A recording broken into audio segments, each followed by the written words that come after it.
Good afternoon. It's Monday, the 30th of March 2015, just after 1 o'clock. Welcome to UK Column News. I'm your host today, Ryan Gerrish, and with me behind the technical desk is Nick Green.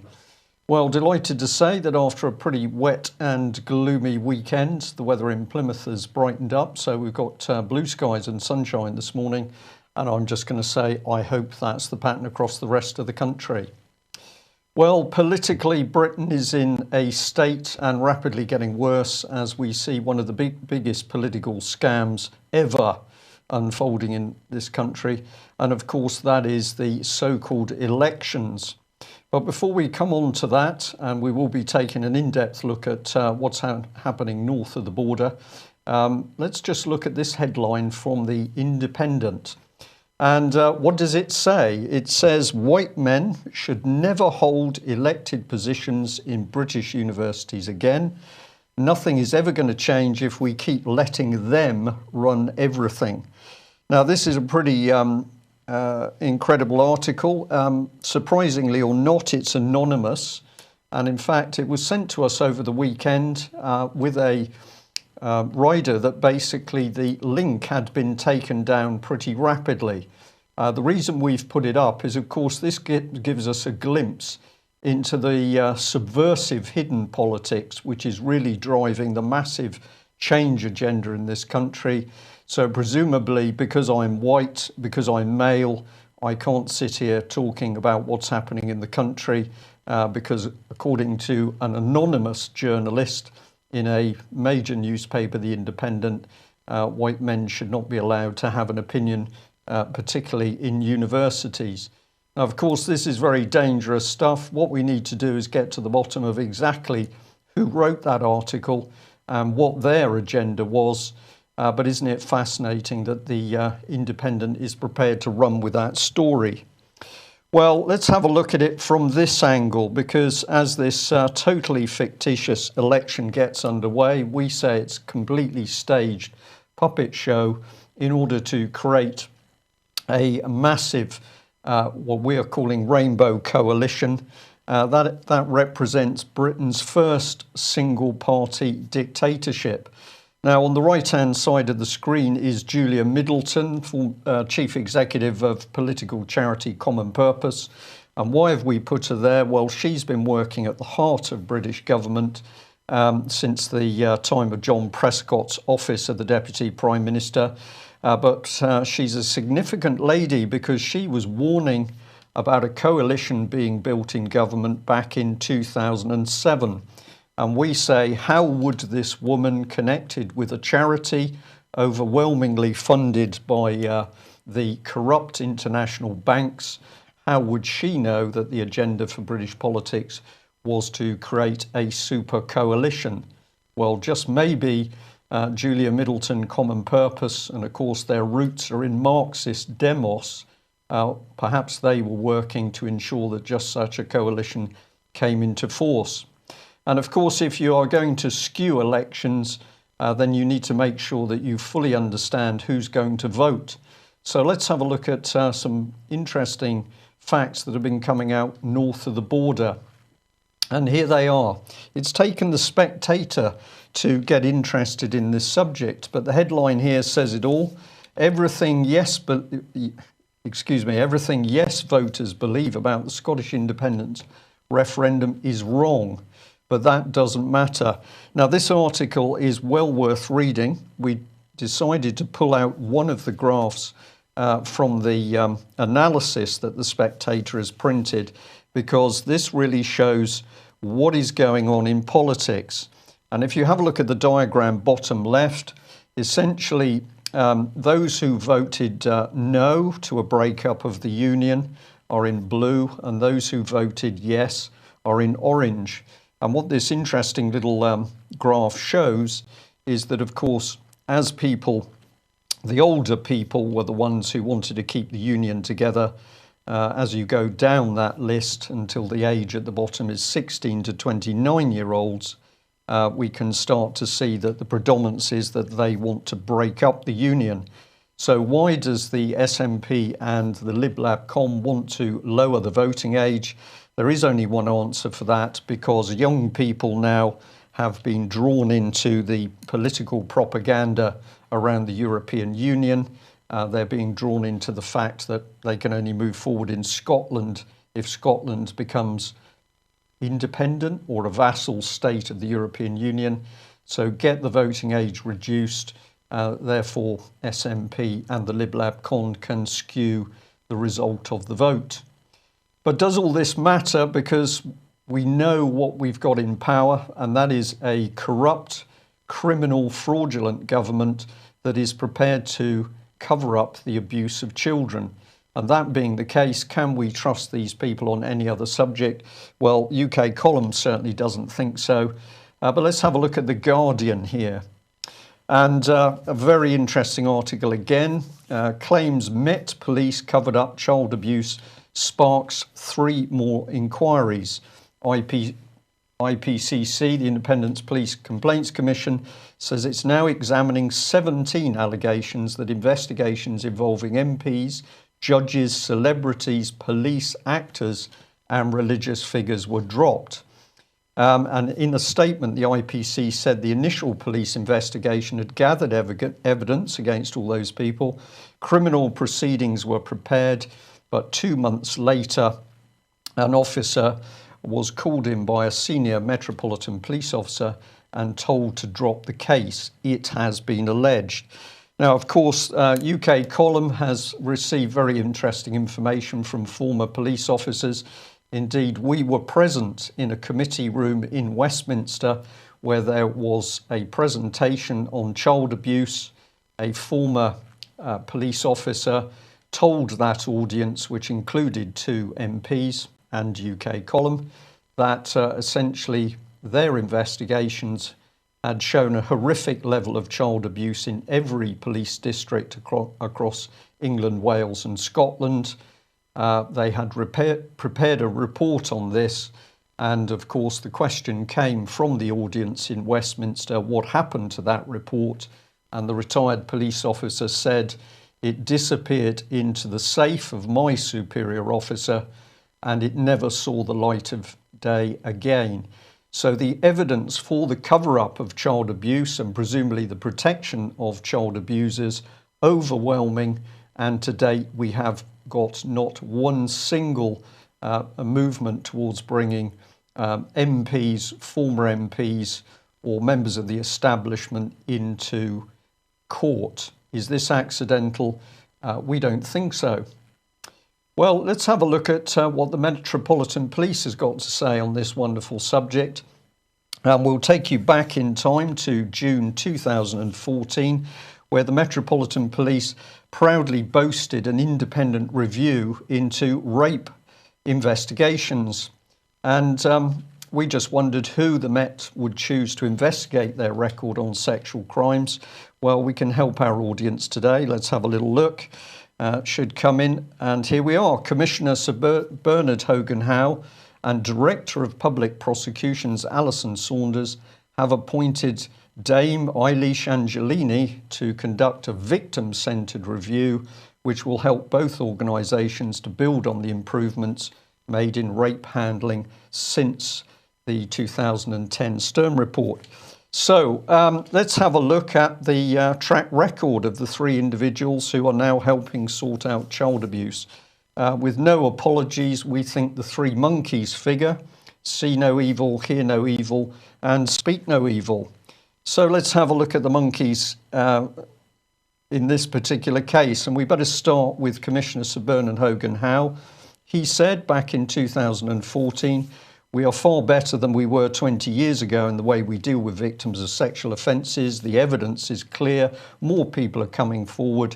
But for a while, I've been concerned about how we, the police, approach and deal with these types of offences. Now, let's just remember the approach of the Met Police when Ben Fellows came forward. His family brutalised, scared. Ben had to leave the country, and when he returned, he was immediately arrested and is now charged with perverting the course of justice. A fine advert for what child abuse victims can expect under the Met Police.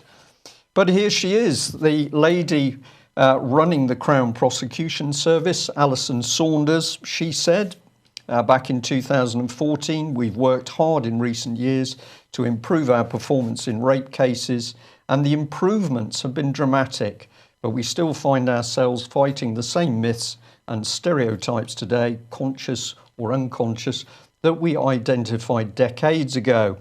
So there we are, two of the monkeys, and who did they bring in as the third of the wise monkeys?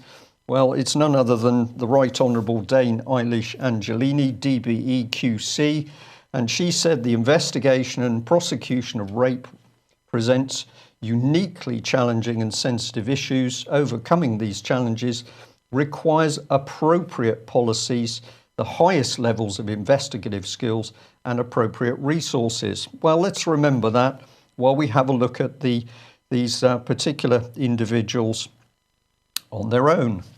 So we'll start off with Sir Bernard Hogan-Howe, and our question for him is, who did rape the Hampstead satanic abuse children?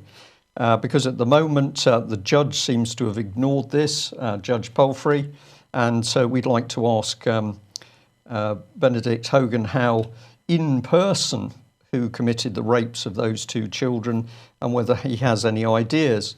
Well, he's certainly got some ideas, because the local Hampstead newspaper pointed out recently that the police have launched an investigation into the mother and her partner, the two individuals that originally reported the abuse of the children to the police. It's described as a fantasy in the local paper. And we better bring in the Mirror, who says here, evil ex-wife who forced children to claim father was leader of satanic paedophile cult is now hunted by the police. So well done, Metropolitan Police under Mr. Hogan-Howe. Who do you persecute when somebody comes forward to report child abuse? Well, victimise the people who come forward to report that abuse.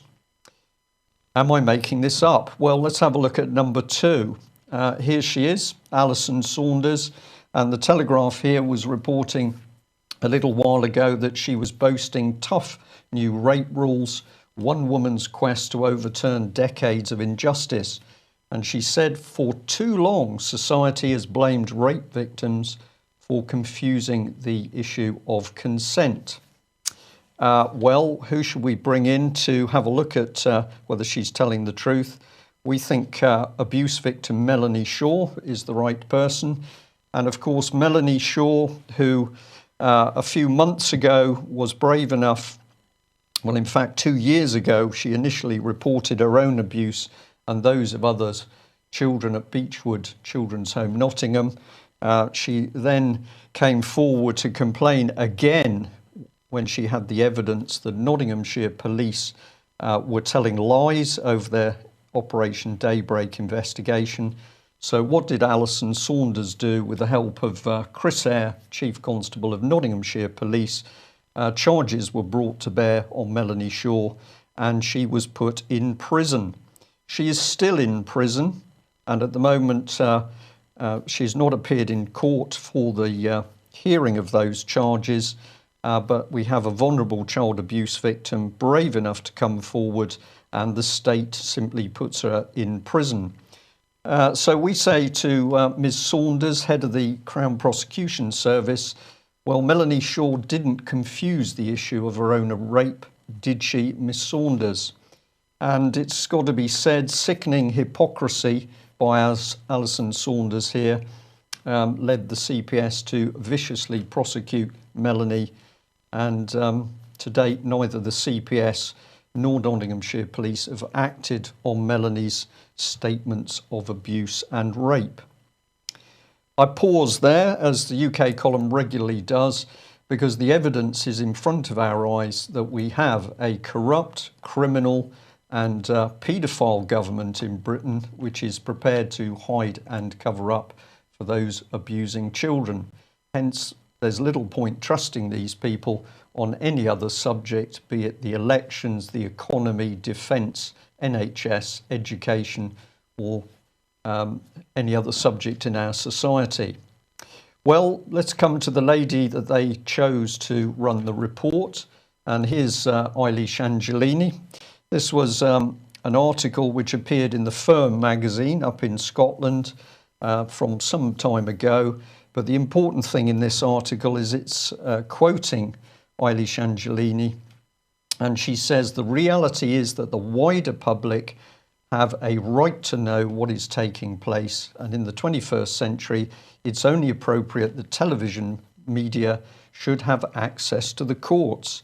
Well, this was a remarkable statement by this lady, because if we follow her track record through the Holly Greig child abuse case, it would appear that she did everything possible to help make it as opaque as possible.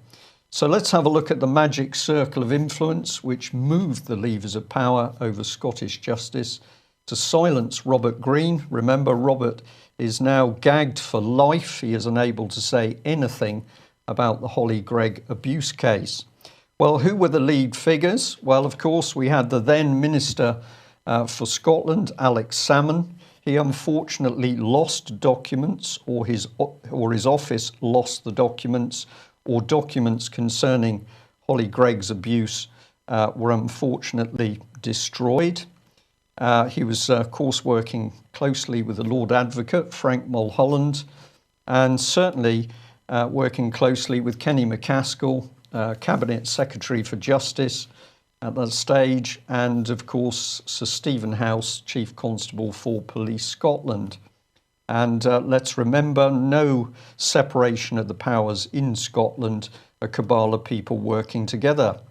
So who was in the middle?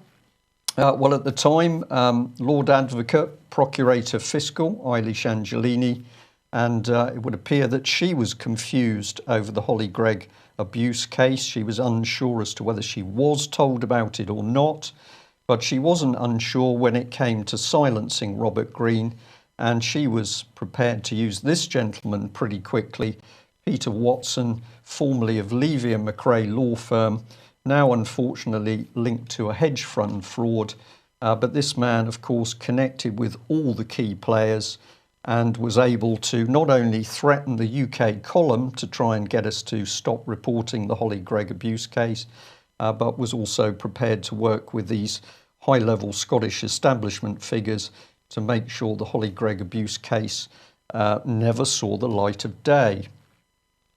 Well, the unfortunate thing is that something's gone wrong, because the Daily Mirror has presented this article. Police failure to investigate rapes report has been shelved until after the general election.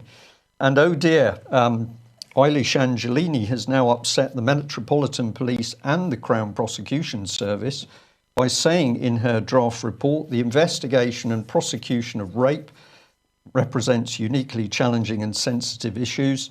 Overcoming these issues requires appropriate policies.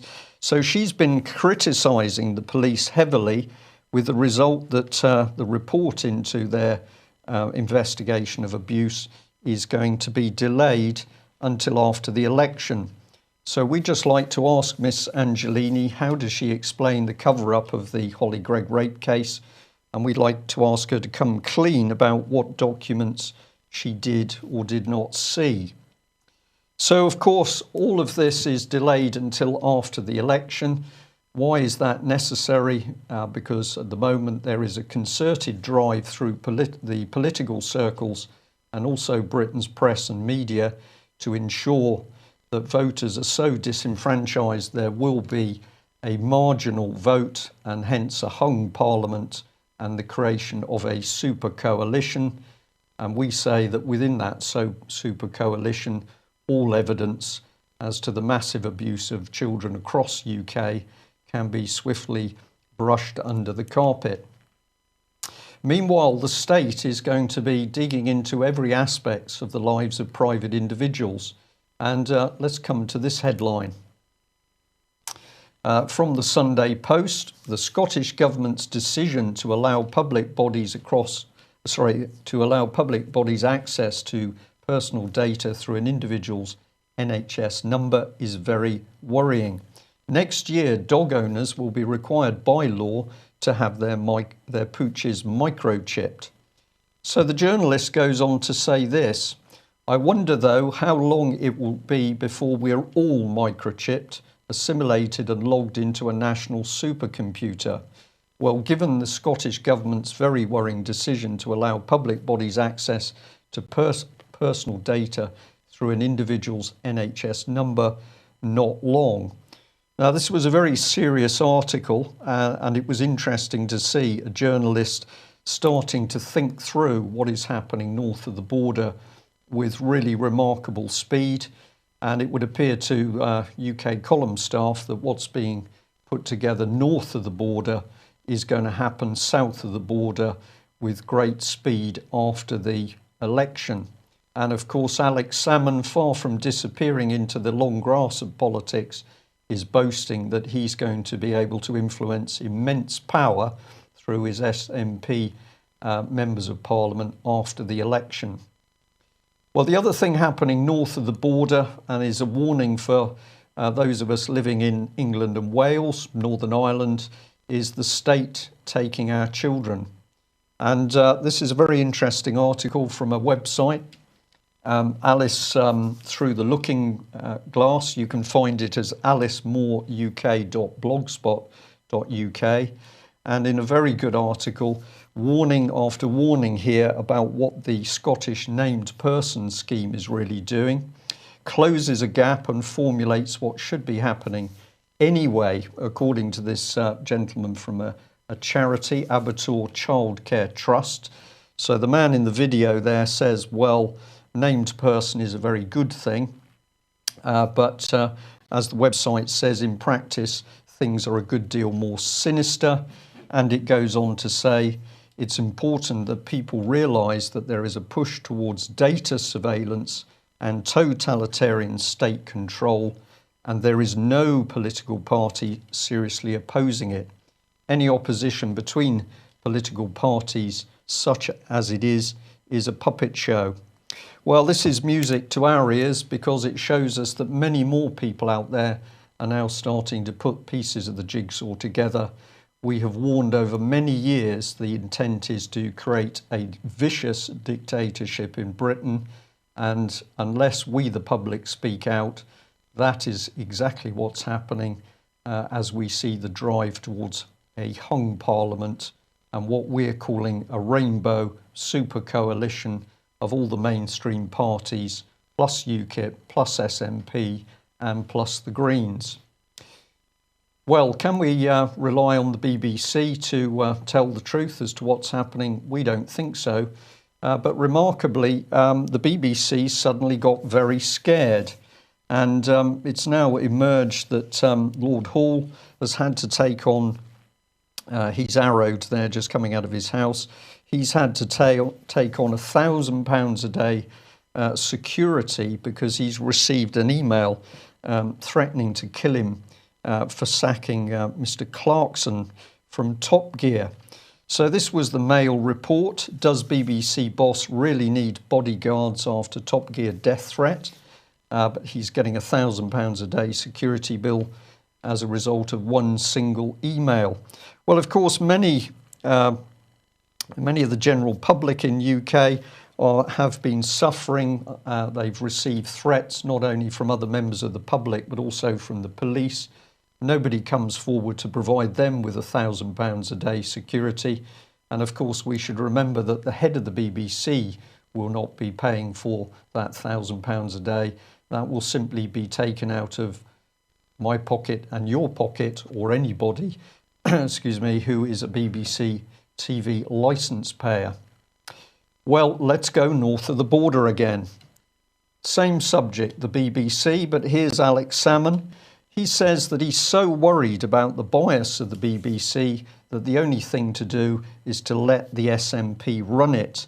And he's saying that basically BBC Scotland should be put under state control because the BBC is too biased and unreliable. So this is his chilling demand as described. The former SNP leader who's standing for Parliament in the election was accused of a naked attempt to interfere with the corporation's independence after saying it had a metropolitan bias that works against his party's cause. In a clear threat, he said broadcasting should be placed under the remit of our democratically elected Parliament in Scotland. Now, this seems to be an oxymoron. Basically, the BBC is biased unless it's put under the bias control of a single party, the SNP. We'll leave our audience to think about the implications of that one today. But it goes on here because the firm has been running a very interesting article on the BBC. BBC bias. Does conspiracy rule the airwaves? This is a very long article, but we'd encourage people to read it because it ends up by saying this. And finally, it's number one. This is a number of key points. This one's number one.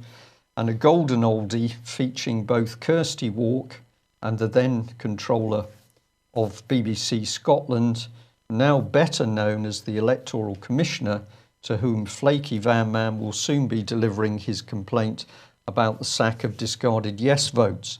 Now, what this article is about is a video on the internet where Van Man says that he discovered sacks of votes that were not counted during the Scottish referendum.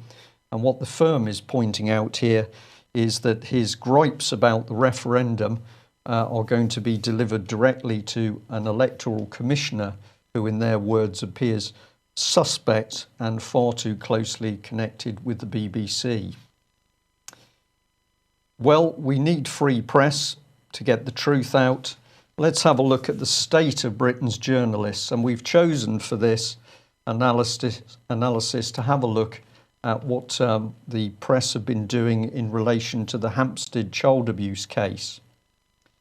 So the Daily Mail spewing out sensationalist articles, mother who tortured her two children to lie about satanic child sex cult, police hunting runaway mother who tortured her two children into inventing fantasy claims, Yummy Mummy, a satanic sex cult, and the smears that terrorised a very swish London suburb.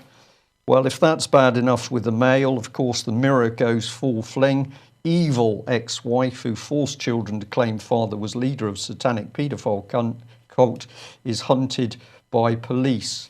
And let's look at these journalists. So from the Daily Mail, we've got David Wilkes, Paul Brachy, Tim Stewart, Stephanie Condron, Kylie Baker, and it's a Tim Stewart from the Mirror. Well, we were so incensed about these stories that we contacted the Daily Mail. We spoke to Tim Stewart, Stephanie Condron, and Kylie Baker, and we were really astonished at what they told us because they told us they were delighted that they had a judgment from a secret court under Judge Palfrey, because that meant they really didn't have to do any investigation. They could simply report what she said, and the legal teams within their newspapers were not going to challenge them at all. So when I pushed, where did you get your information to report this story? Have you met the mother? Have you met the partner? The answer was no. The investigation had simply come from the judgment from Judge Palfrey and from research on the internet. So my next question to Kylie Baker was, how do you explain the fact that children have been abused as reported in the medical reports? And since they've been abused, who abused them? She said that she was totally unaware of that medical report, even though it was freely available on the internet. So we decided to give her a little bit of help. I emailed her on Friday. This was the email. Dear Kylie, here is the link to the medical abuse report. You said, how can we get in touch with the mother? My reply, do you really expect the mother to risk talking to the Daily Mail when you and other male journalists have simply regurgitated the word of a single judge and then run a cheap character assassination with no substance? And I then put some questions. Who abused the children? Judge Palfrey didn't bother to address this vital aspect. Why do you believe the word of the local authority when all across the UK local authorities are being shown to have seriously failed to protect children? Why do you accept the word of the police who are being shown to have been negligent with child abuse cases and or dismiss victims so that they were abused again and again? Why were Met Police warned off the case? Why were the police allowed to lead the children in their interviews, all available online? Why would a mother and her partner, who you claim are abusers, then go to the police and social services in the first place? Just because the partner has a criminal record, does not make him a paedophile. Visit any prison to see what ordinary criminals say about child abusers. Why did the local authorities take the children from the mother and stop her access, yet give access to the father, who the children clearly and repeatedly claim abused them? For the Daily Mail to do no proper investigative journalism on this case and to stoop to sensationalising child abuse with boobs and bikinis is outrageous, cheap, red-top journalism. And I'll end by reminding you that, unlike the Daily Mail's reporters to date, I met the mother and partner before I started to access the case. And of course, the Daily Mail's reply to my email, having provided a source of information, was a stunning silence. So we'll leave our audience to think about that. This is the quality of the journalists now working for mainstream press. If a judge says something, they believe it. And where do they do their investigation? On the very internet that the rest of us are vilified for actually broadcasting over. Where does it lead unless checked? I'm going to come back to this slide we've shown before. And this very brave gentleman from the Second World War, Martin Niemöller, let's remember what he said. In Germany, the Nazis first came for the communists, and I did not speak up because I wasn't a communist. They then came for the mentally ill and disabled, and I did not speak up because I was able-bodied. Then they came for the Jews, and I did not speak up because I was not a Jew. Then they came for the trade unionists, and I did not speak up because I was not a trade unionist. Then they came for the Catholics, and I did not speak up because I was not a Catholic. Then they came for me, but by that time there were no decent human beings left to speak for anyone. And with a pause, we could not say it better. The warnings are there, as the elderly German lady told the UK column many years ago. We have a dictatorship slowly and secretively installing itself in UK, and it's up to us to speak out to stop it. Thanks for joining us today. I will be back at 1 o'clock tomorrow with more of what's really happening in UK. Thank you. Bye-bye.